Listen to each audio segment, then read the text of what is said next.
उसमें हमें सबसे पहले, जैसे मैंने बताया, देव यज्ञ करना है। तो इसके मंत्र आप इस पुस्तक में देख सकते हैं, जो आपको पुस्तक दी है इसमें आप निकालिए। ये है पृष्ठ 190, पीछे, सबसे पीछे, और यहाँ लिखा है ब्रह्म यज्ञ संध्या मंत्र 191 पेज के ऊपर। तो यहाँ सबसे पहले गायत्री महामंत्र बोला जाता है। ओम भूर्भुवस्वः तत्सवितुर्वरेण्यम भर्गो देवस्य धीमहि धियो यो नः प्रचोदयात्। भूर्भुवस्वः का मतलब है आप प्राणों के प्राण हैं, आप सब दुखों को हटाने वाले हैं। संसार में कोई भी व्यक्ति हमारे सारे दुखों को नहीं हटा सकता, लेकिन ईश्वर में ये ताकत है, वो चाहे तो सेकंड में हमारे सारे दुख हटा सकता है। भक्तजनों के संकट क्षण में दूर करे, एक क्षण में दूर कर सकता है। और स्वह मतलब सुख प्रदाता। कोई भी हमें अंतिम सुख नहीं दे सकता है, सब सुख देते हैं, माता पिता, गुरुजन, पति पत्नी, बच्चे, लेकिन तो भी सुख की थोड़ी सी कसर रह जाती है, नट वाली कसर। लेकिन ईश्वर ऐसे हैं कि एक बार उन्होंने अपनी कृपा दृष्टि यदि हमारे ऊपर डाल दी तो फिर हमारे को सुख के सागर में हम डूब जाएंगे। वो सुख का सागर है और हमें तो उस सागर में से कितना चाहिए। तू प्यार का सागर है, तेरी एक बूंद के प्यार, हमें तो एक बूंद चाहिए, एक बूंद जो मिल जाए तकदीर बदल जाए। तो ये ओम भूर्भुवः स्वः कहते, स्वः कहते ही आप डूब जाएं आनंद के सागर में, क्योंकि वो कहीं आकाश में सातवें आसमान पे नहीं है, वो सुख का सागर, वो हमारे चारों तरफ है, यहीं पर ही, और हमारे अंदर भी है और हमारे बाहर भी है। बस उसकी अनुभूति करनी है हमें ये सोचना है। अभी भी आप यहाँ इस हॉल में बैठे हुए भी आप ये सोचें कि मैं उस सुख के सागर के बीच में बैठा हूँ। जैसे आपने रामेश्वरम में सागर देखा था ना पानी का, तो वो तो रामेश्वरम में है। और ईश्वर जो सुख का सागर है, शांति का सागर है, प्रेम का सागर है, वो कहाँ है? यही है, हम उसी के अंदर ही बैठे हैं। ये पृथ्वी उस आकाश में, उस ब्रह्मांड में ही एक छोटा सा उपग्रह है, एक ग्रह है छोटा सा, उसमें हम बैठे हैं। तो हम तो ऑलरेडी उसके अंदर ही बैठे हुए हैं। तो भूर्भुवस्वः तत्सवितुर्वरेण्यम, वो ही वर्ण करने के योग्य है, बाकी संसार की कोई चीज वर्ण करने के योग्य नहीं है। रिश्ते निभाएंगे सारे, अच्छे से निभाएंगे, लेकिन हृदय से वर्ण किसका करेंगे? वर्ण उसी का करेंगे। भर्गो देवस्य धीमहि, हम उसी के तेज को अपने जीवन में आमंत्रित करते हैं, उसको पुकारते हैं, बुलाते हैं। तत्सवितुर्वरेण्यम भर्गो देवस्य धीमहि धियो यो नः प्रचोदयात्। जब उसका प्रकाश जीवन में आ गया तो फिर अंधकार चला जाएगा, सारी चीजें ठीक ठीक दिखने लगेंगी हमें। यहाँ से ऋषि संध्या की शुरुआत करते थे, और ये संध्या दोनों टाइम की जाती है। जब ऐसा भाव दिन में 2 बार आएगा और व्यक्ति उस भावों में डूब जाएगा, तो उसका पूरा दिन भर का जीवन भी कैसा रहेगा?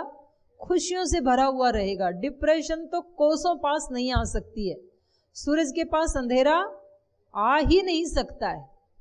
तो इसलिए ईश्वर का भक्त कभी दुखी नहीं हो सकता है, कैसी भी परिस्थिति में दुखी नहीं हो सकता है। वो कभी किसी की शिकायत नहीं कर सकता है, कभी किसी को टॉन्ट नहीं कर सकता है। अगर ये चीजें जीवन में हैं तो हम अभी अंधकार में हैं, ईश्वर से दूर हैं। हमें उनको हटा करके, उधर से पीठ करके ईश्वर की तरफ मुंह करना है। यहाँ से ऋषि अपनी दिनचर्या शुरू करते थे और फिर बोलते थे, शन्नो देवी रभिष्टय आपो भवन्तु पीतये शंयो रभिस्रवन्तु नः शम नः देवी आपः। वो जो दैवी शक्ति है, आपह का अर्थ जल भी होता है और आपह का अर्थ होता है व्याप्त, आपलरी व्याप्तौ। वो जो सुख देने वाली शक्ति सब जगह व्याप्त है, वो मेरे लिए भी सुखदाई हो। जो है ही सुखदाई तो मेरे लिए दुखदाई कैसे हो सकती है? मेरे लिए भी सुखदाई होवे। तो ऐसे बोलते थे वो। और शंयो अभिस्रवन्तु नः, वो सुखदाई, वो सुख की लहरें, वो बारिश सब तरफ से मेरे ऊपर हो, ऐसे बैठ के महसूस करते थे ऋषि। सुबह भी शाम को भी बारिश हो रही है, सुख की, शांति की, प्रेम की, करुणा की, दया की, और मैं उसके बीच में बैठा हूं। तो सारा ताप, गर्मी, परेशानी सब चली गई। फिर कहा वाक वाक, अब आप आ तो गए हैं मेरे जीवन में, सबसे पहले मेरी वाणी को पवित्र कीजिए। जैसे हम दिनचर्या करते हैं तो अपने शरीर को पवित्र करते हैं, पहले दांतों को पवित्र करते हैं, दांत साफ करते हैं, स्नान करते हैं, कपड़े साफ करते हैं, घर को साफ करते हैं, घर के सामने भी साफ करके, दक्षिण भारत में तो रंगोली डाल के सजाते हैं। तो जैसे बाहर सब साफ करते हैं ऐसे अंदर भी साफ करना है। तो संध्या के समय वो कहते थे ओम वाक वाक, ये वाणी आपने दी है, ये वाणी तलवार का काम ना करे, ये वाणी मरहम का काम करे। दोनों काम करती है वाणी। अगर कठोर हो जाए, असत्य हो जाए तो फिर वो व्यक्ति को घायल कर देती है, और यदि मीठी हो जाए और सत्य हो जाए, प्रिय हो जाए, तो वो किसी बहुत परेशान व्यक्ति को आत्महत्या करने से बचा भी लेती है। एक व्यक्ति इतना परेशान है और दूसरा उसको कहता है कि आप इतने परेशान क्यों हो रहे हैं, मैं हूं ना आपके साथ, बस इतना ही काफी है।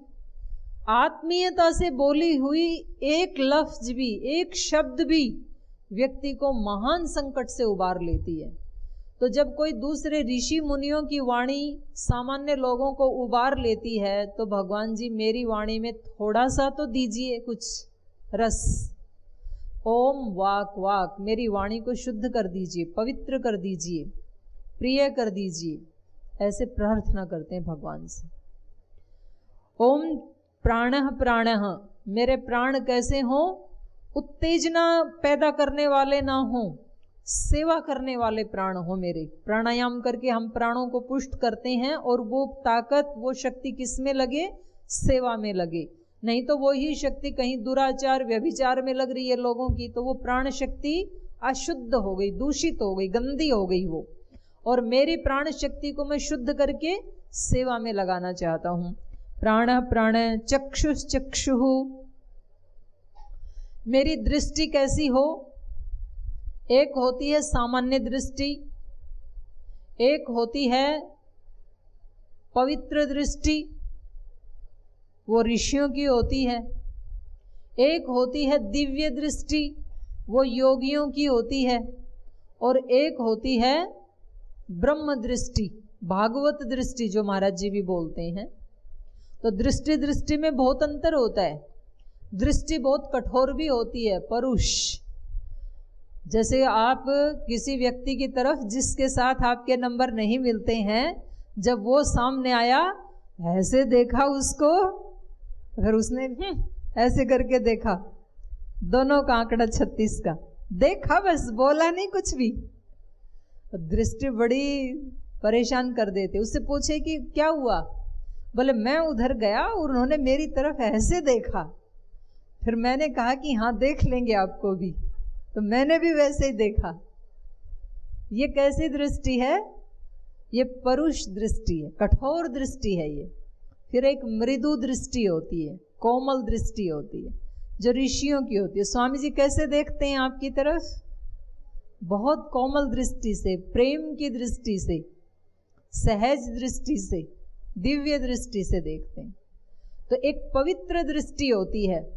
जैसे कोई भाई अपनी बहन को 5-10 वर्ष के बाद मिले तो अपनी बहन को कैसे देखता है, प्रेम तो होता है लेकिन बहुत पवित्र प्रेम होता है। जैसे मैं कहीं भी जाती हूँ, क्योंकि मुझे तो सेवा के लिए जाना ही होता है, मेरा सौभाग्य है ये स्वामी जी की कृपा से, तो मैं जिस भी प्रांत में जाती हूँ, जब राज्य प्रभारी भाई मेरे से मिलते हैं और पहली बार जब वो देखते हैं या मैं उनको देखती हूँ, तो वो जो दृष्टि होती है बहुत प्रेम से और पवित्रता से भरी हुई दृष्टि होती है। जैसे आज भी मैं आई तो भाई भास्कर ओली जी, बछेड़ा जी सबसे पहले मिले गाड़ी से उतरते ही। तो वो जो दृष्टि होती है, जैसे किसी माँ की अपने छोटे शिशु के प्रति जो दृष्टि होती है, वो कैसी दृष्टि होती है, बहुत पवित्र दृष्टि होती है, करुणा भरी दृष्टि होती है। तो भगवान से प्रार्थना करें मेरी ऐसी दृष्टि बने। चक्षुश्चक्षुः, एक दिव्य दृष्टि होती है जो भगवान कृष्ण ने अर्जुन को प्रदान की। गीता में पढ़ा आपने, तो उन्होंने दिव्य दृष्टि दी और अर्जुन को पूरा ब्रह्मांड दिखाई देने लगा कृष्ण के अंदर ही, वो होती है दिव्य दृष्टि। और उनको तो कृष्ण के अंदर ही दिखाई दी, वो थोड़ी देर के लिए उनको दिव्य दृष्टि मिली। दिव्य दृष्टि का मतलब ये नहीं है कि आंखों के सामने कोई ऐसा चश्मा लगा दिया होगा, कोई गोल्डन फ्रेम वाला। दृष्टि ही ऐसी बन गई साधना करते करते, दिव्य दृष्टि।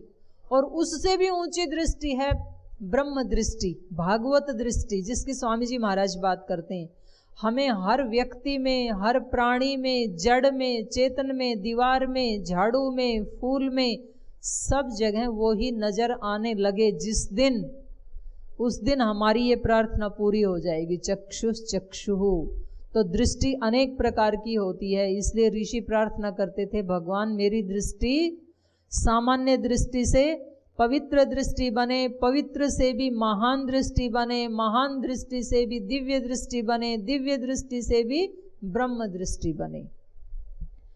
ओम श्रोत्रम श्रोत्रम, मेरे कान कैसे बने?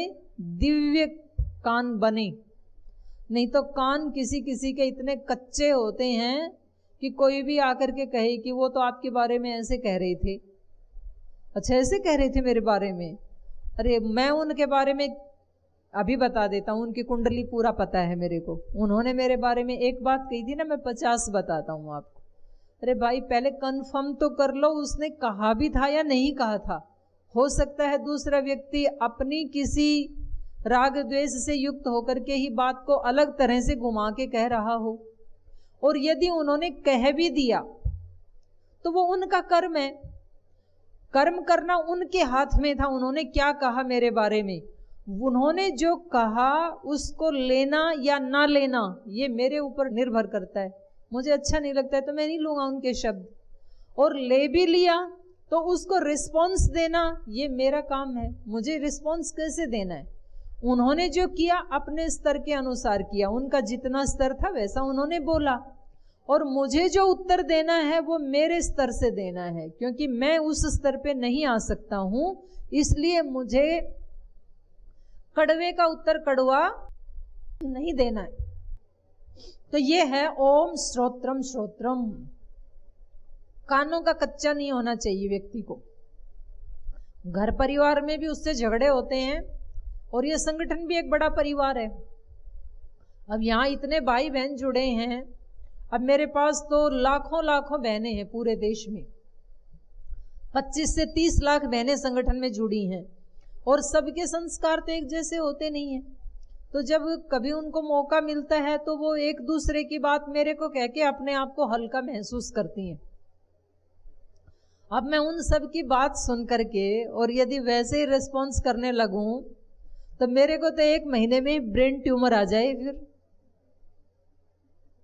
सुनते हैं और उसके ऊपर विचार भी करते हैं, लेकिन उसमें से दोनों पक्षों का सुनते हैं और जो उचित हो वैसे निर्णय करते हैं। जैसे भगवान ने बुद्धि दी, अपने से नहीं हो तो फिर गुरु के समक्ष रखते हैं, जैसे स्वामी जी महाराज का आदेश हो वैसे काम करते हैं।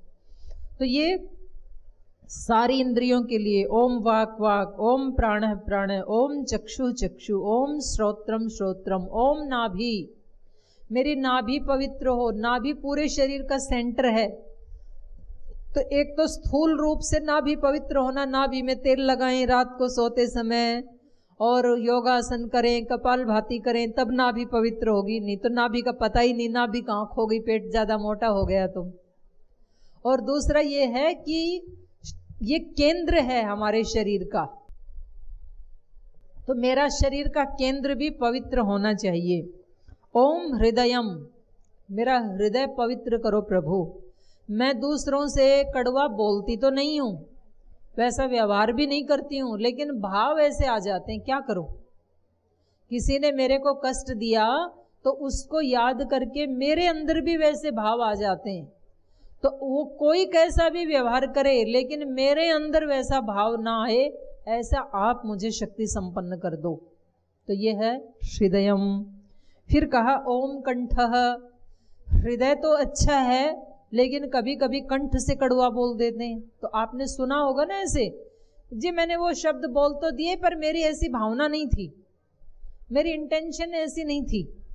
आपकी तो इंटेंशन नहीं थी, लेकिन आपके हृदय को देखेगा कौन? अगले व्यक्ति को तो आपके शब्द सुनाई दे रहे हैं। तो इसलिए ऋषि कहते थे कि हमारा कंठ भी पवित्र हो, कड़वा ना बोलें, कठोर ना बोलें, झूठ ना बोलें, चुगली ना करें। ये वाणी के दोष बताए हैं शास्त्र में। झूठ बोलना, कठोर बोलना, कड़वा बोलना, चुगली करना, किसी की निंदा करना, ये सारे वाणी के पाप हैं, दोष हैं ये। जब जब हम ऐसा करते हैं तो समझ लो दुख के बीज बो दिए, और बीज बो दिया तो फिर तो फल भी आएंगे, पौधे भी उगेंगे। इसलिए बीज बोते समय हम ध्यान रखें। ओम शिरः, सिर ये मेरा पवित्र हो। ये पवित्र होगा तो नीचे वाले सारे पवित्र रहेंगे फिर। और फिर आगे कहा बाहुभ्याम यशो बलम, मेरे दोनों बाहों में यश भी हो और बल भी हो। पहले बल होगा तो इन भुजाओं से ऐसे कर्म करेंगे, दान करेंगे, किसी की सहायता करेंगे, किसी गिरे हुए को उठाएंगे, पुरुषार्थ करेंगे इन हाथों से, तो अपने आप ही सुयश फैलेगा। तो कुछ हाथों से ऐसा कर्म करें कि हमारा जीवन यशस्वी बने। तो प्रार्थना करते थे ओम बाहुभ्याम यशो बलम, ओम करतल कर पृष्ठे। पुरुषार्थी तो हों, लेकिन करतल इसको कहते हैं नीचे का भाग, और कर पृष्ठ इसको कहते हैं। कर माने हाथ, करतल माने ये हथेली वाला, और कर पृष्ठ माने ये हाथ। इधर से भी पवित्र हों, इधर से भी पवित्र हों। इसका क्या अभिप्राय है? इधर से जो पवित्र होंगे, इसके दो पोज होते हैं इस हाथ के। एक तो ये होता है, ये पोज है मांगने वाला, और एक ये पोज होता है, ये है देने वाला। एक ये पोज होता है, ये भी होता है देने वाला। ये आशीर्वाद देने वाला, ये दान देने वाला, ऐसे देते हैं। और ये मांगने वाला भी है, और ये देगा तो ये अपने आप ही पवित्र हो गए। तो हमारे हाथ भी पवित्र हों। करतल कर पृष्ठे, ओम भू पुनातु शिरसी। फिर दोबारा प्रार्थना की। भू मतलब हे प्राणों के प्राण, तुम प्राणों के प्राण हो और मेरे इस सिर को पवित्र कीजिए, क्योंकि सारी समस्याएं यहाँ से शुरू होती हैं और सारे समाधान भी यहाँ से ही होते हैं। आदमी को बोलते हैं भाई उसका तो दिमाग खराब हो रखा है आजकल, कि ना बोलने का मतलब क्या बोल रहे हैं पता ही नहीं, दिमाग खराब हो रखा है। और अगर किसी को कोई अच्छा बोल रहा है तो बोले उसका ना दिमाग बड़ा गजब का है। तो ऋषि प्रार्थना करते थे भू पुनातु शिरसी, भुव पुनातु नेत्रयो। दुखों का नाश करने वाले, मेरे चक्षु के भी दोषों का नाश कर दो। भुव माने दुखों को दूर करने वाले। मेरी दृष्टि ऐसी हो, मैं ऐसे देखूं चीजों को कि वो मेरे लिए भी झंझट खड़े ना करें और दूसरों के लिए भी झंझट खड़े ना करें। व्यक्ति की दृष्टि में बहुत कुछ छिपा हुआ होता है, चीजें देखने ही नहीं आती हैं। एक आदमी पुरुषार्थ कर रहा है, मेहनत कर रहा है, और उसने पहले भी कुछ ऐसे तप किए होंगे, इसलिए ईश्वर उसको फल दे रहा है, उसका सुयश फैल रहा है। उसको देख करके दूसरा व्यक्ति परेशान हो रहा है। अब बताओ उसका क्या इलाज करे? वो कहता है ये मेहनत करता है, ये मेरी समस्या का कारण है। तो कहते भाई ये कैसे कारण हो गया, आप भी करो। तो हम अपने दुखों से कम परेशान होते हैं, दूसरों के सुख समृद्धि से और ऊंचे जीवन को आगे बढ़ता हुआ देख करके ज्यादा परेशान होते हैं ईर्ष्या के कारण। तो हमारी दृष्टि कैसी होनी चाहिए? भुवः, दुख का नाश करने वाली। और योग दर्शन में भी पतंजलि ऋषि ने भी कहा, व्यास ऋषि ने भी कहा, मैत्री करुणा मुदिता उपेक्षा, 4 भावनाएं होनी चाहिए। अच्छे लोग हैं, सुखी लोग हैं तो मित्रता की भावना होनी चाहिए। दुखी लोग हैं तो उनको देख के करुणा की भावना होनी चाहिए। और सुख दुख पुण्य आत्मा है तो मुदिता की भावना, हर्ष होना चाहिए पुण्य आत्माओं को देख करके कि देखो ये भी हमारे जैसे ही मनुष्य हैं, कैसा अपना जीवन पुण्यों से भरा इन्होंने। और कोई पाप आत्मा दिखे तो देखो ये भी एक ऐसा ही जीवन इसको भी मिला था, तो उसको देख के उदासीन होना। हम उल्टा करते हैं, सुखियों को देख करके हमें मित्रता नहीं होती, ईर्ष्या होती है। दुखियों को देख के करुणा नहीं होती, हम खुशी आनंदित महसूस करते हैं कि मिल गया फल आज तो। जिस दिन मोदी ने नोट बंद किए तो उस दिन जिनके पास एक भी नोट नहीं थे वो सबसे ज्यादा खुश हुए, बोले आज सब हमारे बराबर हो गई। लेकिन जिनके पास नोट थे उन्होंने तो 2-4-6 महीने के बाद फिर वो तो वैसे ही हो गए। तो सुखी को देख करके मित्रता की भावना, दुखी को देख के करुणा की भावना, पुण्य आत्मा को देख करके मुदिता की भावना, और पाप आत्मा दिखे तो उदासीन, न्यूट्रल। हम पाप आत्मा को देखें तो उसको पूरे दिन फिर उसकी स्क्रिप्ट गाते हैं, उसकी चर्चा करते हैं, फिर हम उधर देखना ही नहीं है अपने को। तो ओम भूः पुनातु शीर्षि, ओम भुवः पुनातु नेत्रयो, ओम स्वः पुनातु कंठे। सुख स्वरूप प्रभु मेरे कंठ को पवित्र करो। वाणी की ओट में सुख और दुख छिपे हुए हैं। सीता माता से एक बार भूल हुई वाणी की, लक्ष्मण से कहा कि लक्ष्मण मुझे नहीं पता था तेरी ऐसी नीयत है, इसीलिए तुम हमारे साथ वन में आए हो। तेरा भाई वहां पुकार रहा है, तू जाने के लिए राजी नहीं है, इसका मतलब तेरी दृष्टि ठीक नहीं है। लक्ष्मण ने कहा कि माँ ऐसा मत कहो, मैंने तो कभी ऐसे सपने में भी मैं नहीं सोच सकता हूँ। आप मेरी माता सुमित्रा से भी ज्यादा मेरे लिए सम्माननीय हो, ऐसे सोच भी कैसे लिया आपने। उस एक वाणी के कारण माता सीता का जीवन कैसे दुखों से भर गया, कष्टों से। ना वो वहां जाते, ना उसका हरण होता, ना रावण के वहां यातनाएं भोगनी पड़ती, ना अग्नि परीक्षा देनी होती, ना यहां आकर के घर से निकाला जाता। एक वाणी की भूल के कारण दुखों से भर गया जीवन। द्रौपदी की एक वाणी की भूल से अंधों के तो अंधे ही पैदा होते हैं, पूरा महाभारत का युद्ध हो गया। तो यहां प्रार्थना करते थे ऋषि, ओम स्वः पुनातु कंठे, हे सुख के सागर मेरी वाणी को पवित्र रखना। कोई ऐसा शब्द ना निकले जो किसी के हृदय में छेद कर जाए, जो झगड़े खड़े कर दे। अगर आप सोचो सास और बहू दोनों सुबह ये प्रार्थना कर लें उठ करके संध्या के समय, देवरानी जेठानी, संगठन में पांचों प्रभारी, अगर ये वाली प्रार्थना कर लें सुबह सुबह उठ के, तो कोई झगड़ा होगा? नहीं होगा। ऐसे ही करते थे ऋषि, यही प्रार्थना सुबह भी करते थे, शाम को भी करते थे, दोनों टाइम। तो ये ओम स्वः पुनातु कंठे, ओम मह पुनातु हृदये। मह माने महान, आपका हृदय बहुत महान है, भगवान का हृदय कितना महान है। जो व्यक्ति कीचड़ उठा उठा के सूरज की तरफ डाल रहा है, तब भी सूरज उसको प्रकाश देता है, उससे प्रकाश नहीं रोकता है। जो व्यक्ति इस हवा को दूषित करने में लगे हुए हैं, उनको भी वायुदेव ऑक्सीजन हवा देता है, उनसे लेता नहीं, छीन नहीं लेता है। तो कितना महान हृदय है। जो हमें कष्ट दे उसको भी माफ करके उसको भी हम अपनी सेवा दें, ये कितनी बड़ी महानता है। मंथरा ने तो कैकेयी को चुगली लगा करके पूरे घर में आग लगा दी, लेकिन मंथरा मंथरा है और राम सीता है, इसलिए राम सीता उतने नीचे नहीं आ सकते।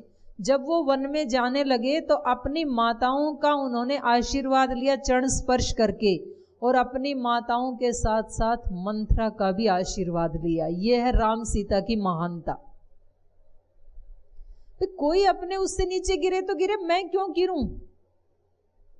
तो ऐसा ओम मह पुनातु हृदय, मेरा हृदय कैसा हो? आपके जैसा महान हो। मैं अपने हृदय में किसी की ओछेपन को लेकर के उसके साथ ओछा व्यवहार ना करूं, ये प्रार्थना है। ओम जनः पुनातु नाभ्याम। जनः कहते हैं जनक। जैसे आपकी नाभि से ये सारा विश्व बन गया, ऐसे मेरे भी कुछ ऐसे कर्म हो, मेरा जीवन ऐसी नाभि बने कि उसके चारों तरफ, नाभि मतलब केंद्र, और केंद्र के चारों तरफ परिधि इतनी बड़ी बने मेरे सुयश की, मेरे अच्छे कर्मों की, पुण्य कर्मों की, कि मैं आज जैसे बेटियां प्रार्थना गा रही थी ना, प्रभु आशीष दो हमको, तुम्हारे यंत्र बन जाएं, ये हमारा जीवन आपका यंत्र बन जाए, जैसे आप चलाना चाहें वैसे चले। जैसे गाड़ी हमारा यंत्र है, तो जिधर हम ले जाना चाहते हैं उधर गाड़ी चली जाती है। तो हमारा जीवन किसका यंत्र बनना चाहिए? ईश्वर का, भगवान का। जिधर वो ले जाना चाहें उधर हम चलें, हमारी कोई कामना ना हो। ओम सत्यम पुनातु पुनः शीर्षि। और फिर कहा आप सत्य स्वरूप हैं। और देखो मंत्र में 2 बार सिर को पवित्र करने की प्रार्थना की ऋषि ने। एक बार की भू पुनातु शीर्षि, फिर कहा ओम सत्यम पुनातु पुनः शीर्षि, फिर से दोबारा से मेरे सिर को पवित्र करो। ओम खम ब्रह्म पुनातु सर्वत्र, हे भगवान सब जगह से मेरे को पवित्र ही पवित्र कर दो। ऐसी प्रार्थना करते थे। तो ये तो संध्या का एक मंत्र हुआ। अब संध्या तो बहुत बड़ी है, तो बाकी की संध्या फिर मैं आपको, आप फिर वैदिक चैनल पे देखना, क्योंकि यहां तो फिर शाम हो जाएगी। और ये तो मैं बहुत जल्दी जल्दी फास्ट अर्थ कर रही हूं। आज से तो इतनी ही संध्या करना, बाकी के जो मंत्र हैं इनका अर्थ बताएंगे। तो आप भी ऐसे ही संध्या किया करें। संध्या मतलब ब्रह्म यज्ञ। आपने कोई गुरु मंत्र ले रखा है, कोई जप का मंत्र है, कोई दीक्षा मंत्र है, आप जो भी करते हैं देवी का देवता का वो आप करें, उसके लिए मनाही नहीं है। लेकिन इतना जरूर करें, सुबह शाम बैठ करके इतनी प्रार्थना जरूर करें। इसके लिए आपको ये पुस्तक दी है। और इस पुस्तक का 1 पेज जरूर पढ़ना है। जिन जिन बहनों को ये पुस्तक मिली है ना, तो इसका 1 पेज नियम बना लें। 1 पृष्ठ मेरे को जरूर पढ़ना है। टाइम हो तो 2, 3, 5, 10 कितना भी पढ़ लो।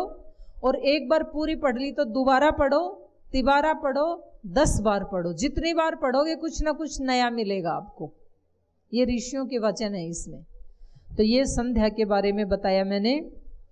फिर ऐसे ही 5 महायज्ञ, आज तो एक के बारे में बताया। फिर दूसरा भी मैंने बताया, दीपक जलाया करें। कुछ थोड़ा सा दीपक भी ना जलें तो 8 दिन में एक बार हवन कर सकते हैं।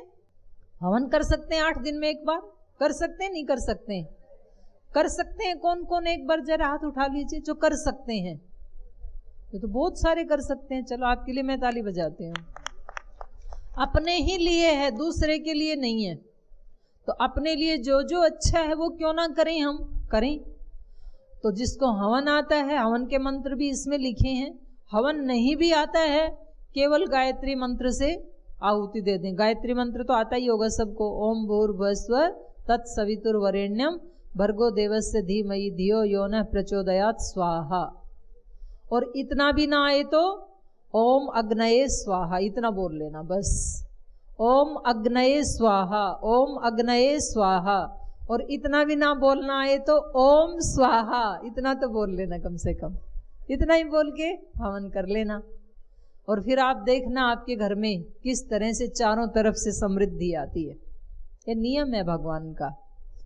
तो ये सारे 5 यज्ञ अपने को करने हैं। और अब थोड़ी चर्चा करेंगे संगठन के बारे में।